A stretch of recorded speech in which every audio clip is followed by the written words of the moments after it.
গত বছরের নভেম্বরে দ্বিতীয়বার মা হয়েছেন শুভশ্রী গঙ্গোপাধ্যায়। তাঁর এবং রাজের পরিবার আরও একটু বড় হয়েছে তাদের মেয়ে ইয়ালিনী আশায়। মেয়ের জন্মের পর ইতিমধ্যে আবারও কাজে ফিরে গিয়েছেন অভিনেত্রী। তবে সন্তানদের সঙ্গে সময় কাটাতে মোটেই ভোলেন না শত ব্যস্ততাতেও।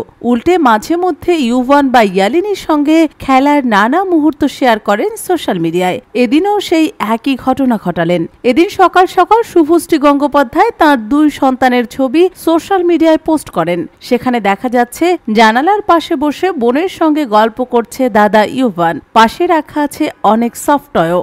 ছোট্ট ইয়ালিনী মাথায় একটা নয় 4টি ঝুঁটি বেঁধে বসে আছে বাবার কোলে, আর বোনকে গল্প বলে শোনাচ্ছে ইউভান। সেও মন্ত্রমুগ্ধ হয়ে শুনছে দাদার কথা।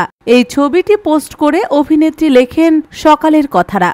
প্রসঙ্গত ইউভানের জন্মের পরেই তার মুখ দেখালেও মেয়ের 6 মাস বয়স হতে চললেও এখনো ইয়ালিনীর মুখ দেখাননি রাজ বা শুভশ্রী। তবুও সেই ক্ষুদেকে নিয়ে তাদের অনুরাগীদের মধ্যে উন্মাদনার অন্ত নেই। কিছুদিন আগে ছিল রাজ এবং শুভশ্রীর 6ঠ বিবাহবার্ষিকী, আর সেই বিশেষ দিনটি পত্রপাঠ ভুলে যান পরিণীতার পরিচালক।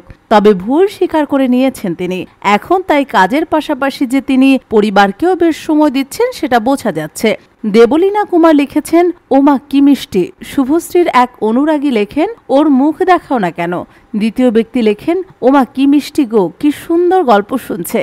রাজ চক্রবর্তীর পরিচালনায় আবারও দেখা যেতে পারে শুভশ্রী গঙ্গোপাধ্যায়কে। আগামীতে মুক্তি পাবে তাঁদের নতুন ছবি বাবলি। বুদ্ধদেব গুহর উপন্যাস অবলম্বনে তৈরি হয়েছে এই সিনেমা। আছেন আবির চট্টোপাধ্যায়ও। এছাড়া রাজ চক্রবর্তীর আরও একটি ছবিতে উকিলের চরিত্রে থাকবেন শুভশ্রী। সেখানে মুখ্য ভূমিকায় দেখা যাবে মিঠুন চক্রবর্তী এবং ঋত্বিক চক্রবর্তীকে।